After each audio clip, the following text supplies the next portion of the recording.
Today let's talk about skincare and perimenopause. I'm Dr. Shelley Meyer. Thanks so much for joining me on my channel.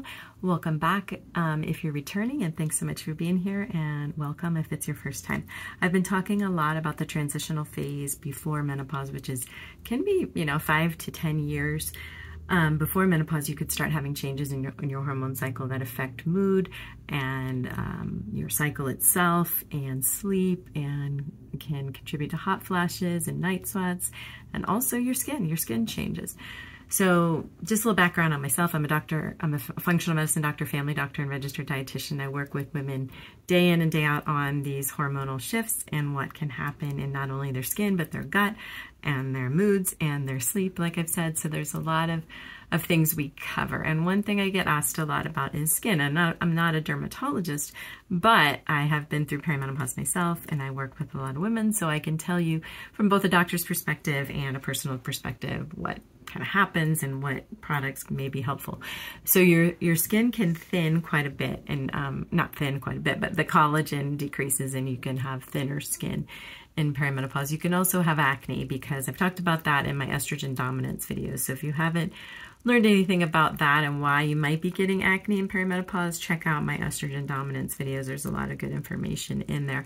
So that hormonal imbalance can then lead to acne and more inflammatory spots and changes in the skin that you don't necessarily like. There can also be, I'm messing with my skin here, there can also be some swelling and inflammation under the eyes too, or maybe some dark circles under the eyes.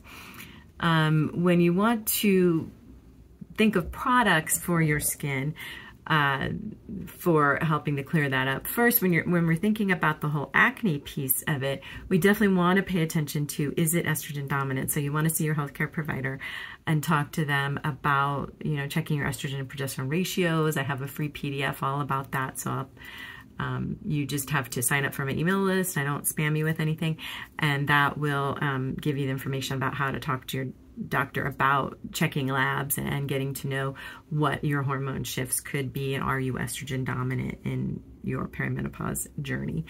So that's there and available for you. You want to try those estrogen dominance approaches, meaning less processed foods, less sugar, cleaning your air with plants, and staying away from plastics like BPA and things that can mimic estrogen.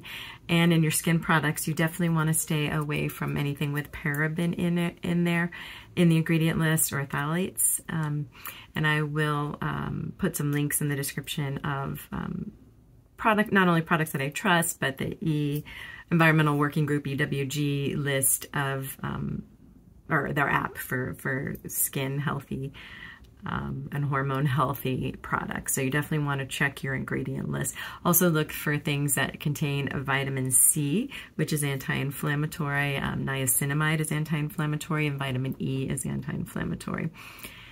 So those are things you can look for in your skincare products. Retinol is another ingredient that can be very helpful with skin in perimenopause. So you can look for, there's SkinCeuticals is a good brand that has a retinol product. And it's called Strength Refining Night Cream. You can use that. I also like some of the collagen boosting products like Pacifica. I like their brand. It's vegetarian, and I am vegetarian, but many people watching this channel are not, so you may choose to take collagen, and that can be very helpful for your skin. I use a collagen, Pacifica's vegan collagen eye cream, and then they have a face cream too, and that's really light and very helpful for the skin.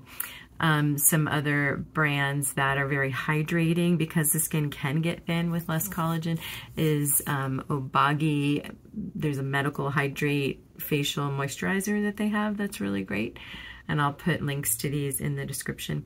Derma E also has some products that are very natural. They don't have those ingredients that we're watching out for in them, and they have a very hydrating cream also that you can put on at night.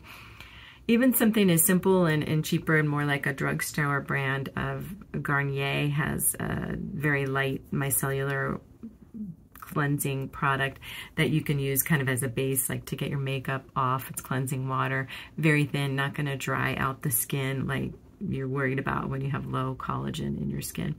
So those are some ideas to try, and some ingredients to look for with perimenopause type changes in your skin.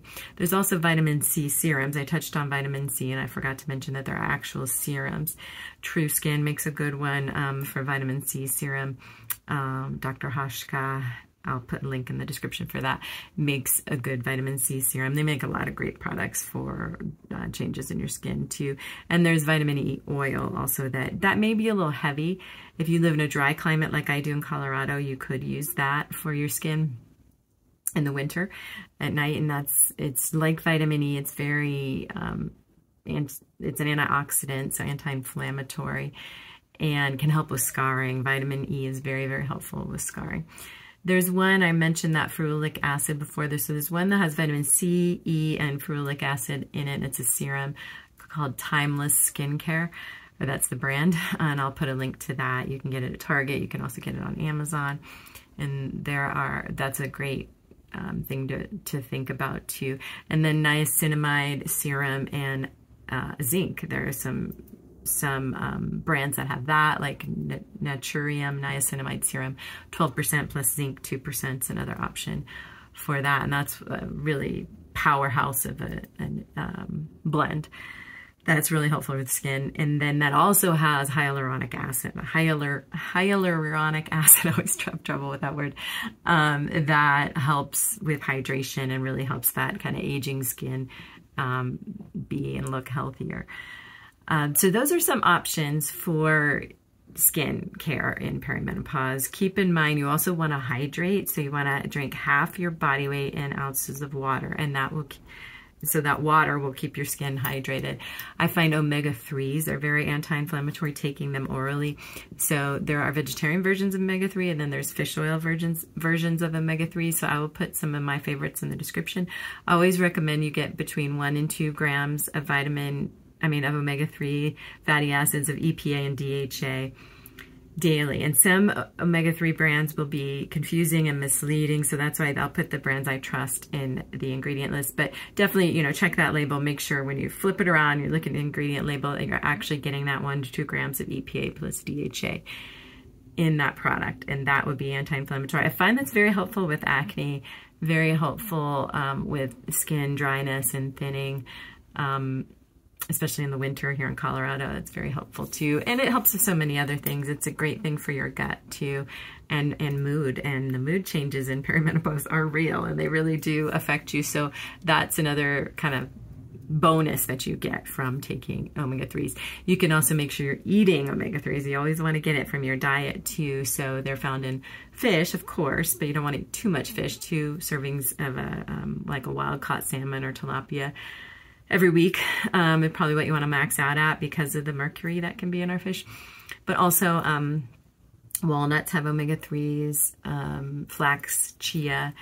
You can fit those into your daily routine, put them in a smoothie, eat them into like a yogurt parfait or something like that. You can buy omega-3 enriched eggs for your omegas. And then you can get some other healthy fatty acids through avocados. It's not quite omegas, but it's a fatty acid nonetheless. That's very anti-inflammatory and helpful. And other nuts and seeds too. Pumpkin seeds are great for hormone balance, so those can be very helpful. Algae-based fish oils, like I said, there's some vegetarian fish oils too.